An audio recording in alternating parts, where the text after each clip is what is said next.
Chapter 4 Transcendental Knowledge. The Personality of Godhead. Lord Śrī Kṛṣṇa said, I instructed this imperishable science of yoga to the sun god Vivasvān, and Vivasvān instructed it to Manu, the father of mankind, and Manu in turn instructed it to Ikṣvāku. This supreme science was thus received through this chain of discipline succession, and the saintly kings understood it in that way. But in course of time the succession was broken, and therefore the science as it is appears to be lost. That very ancient science of the relationship with the Supreme is today told by me to you, because you are my devotee as well as my friend, and can therefore understand the transcendental mystery of this science. Arjuna said, the sun god Vivasvān is senior by birth to you. How am I to understand that in the beginning you instructed this science to him?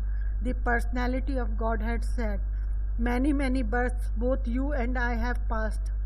I can remember all of them, but you cannot, O subduer of the enemy.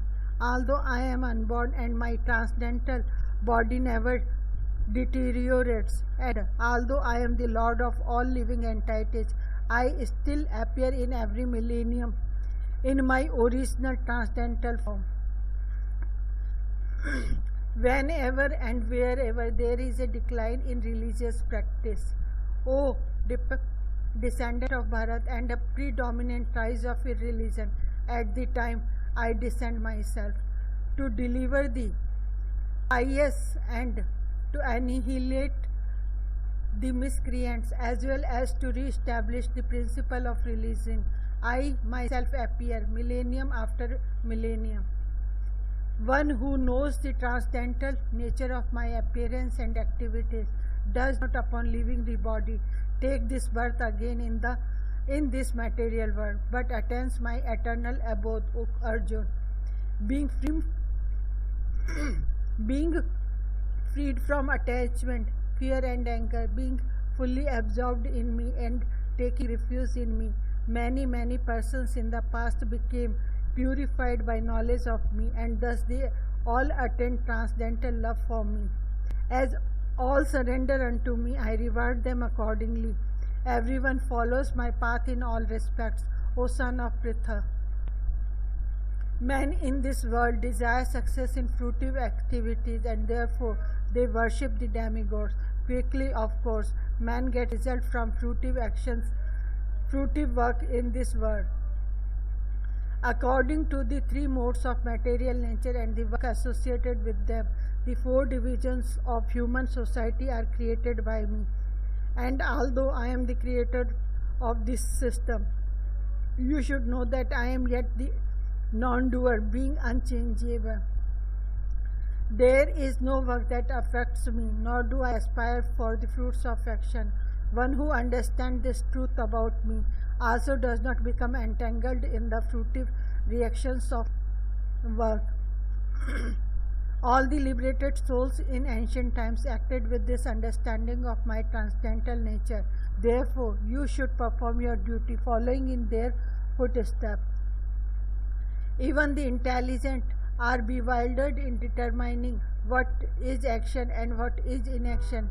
Now I shall explain to you what action is, knowing which you shall be liberated from all misfortune.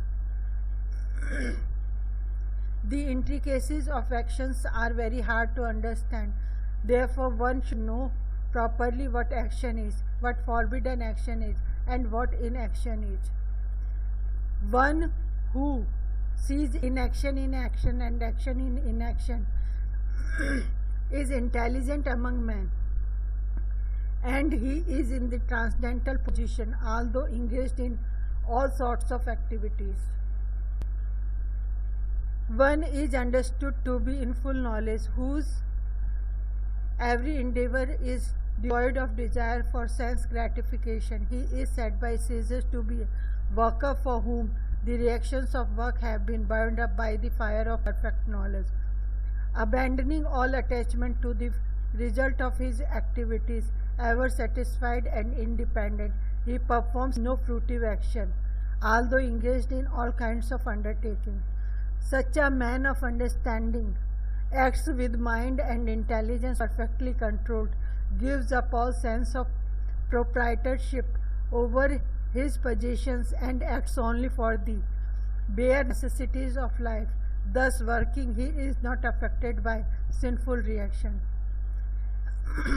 He who is satisfied with gain which comes of its own accord, who is free from duality and does not envy, who is steady in both success and failure, is never entangled, although performing actions.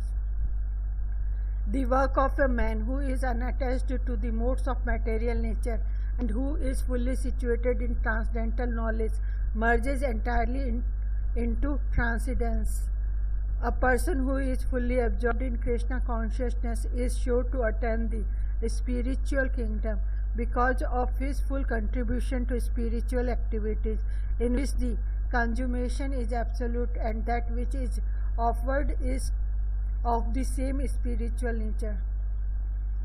Some yogis perfectly worship the demigods by offering different sacrifices to them, and some offer sacrifices in the fire of the Supreme Brahma. Some, the unadulterated brahmacharis, sacrifice the hearing process and the senses in the fire of mental control, and others, the regulated householders, sacrifice the objects of the senses in the fire of the senses. Others, who are interested in achieving self-realization through control of the mind and sense, offer the function of all the senses and of the life breath as oblation into the fire of the controlled mind. Having accepted strict vows, some become enlightened by sacrificing their possessions, and others by performing severe austerities, by practicing the yoga of eightfold mysticism, or by studying the Vedas to advance in transcendental knowledge.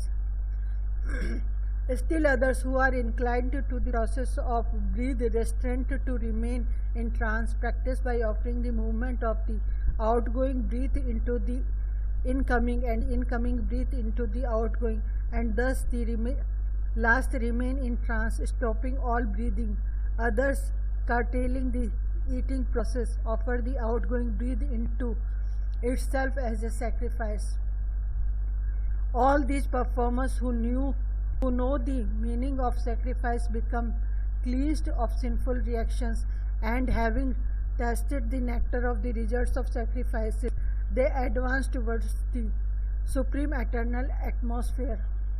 O best of the Kuru dynasty, whose without sacrifice one can never live happily on this planet or in this life, what then of the next? All these different types of sacrifice are approved by the Vedas, and all of them are born of different types of work. Knowing them as such, you will become liberated. O chastiser of the enemy, the sacrifice performed in knowledge is better than the mere sacrifice of material possessions. After all, O son of Pritha, all sacrifices of work culminate in transcendental knowledge. Just try to learn the truth by approaching a spiritual master. Inquire from him submissively and render service unto him. The self-realized souls can impart knowledge unto you because they have seen the truth. Having obtained real knowledge from a self-realized soul, you will never fall again into such illusion. For by this knowledge you will see that all living beings are but part of the Supreme, in other words, that they are mine. Even if you are considered to be the most sinful of all sinners, when you are situated in the boat of transcendental knowledge, you will be able to cross over the ocean of miseries.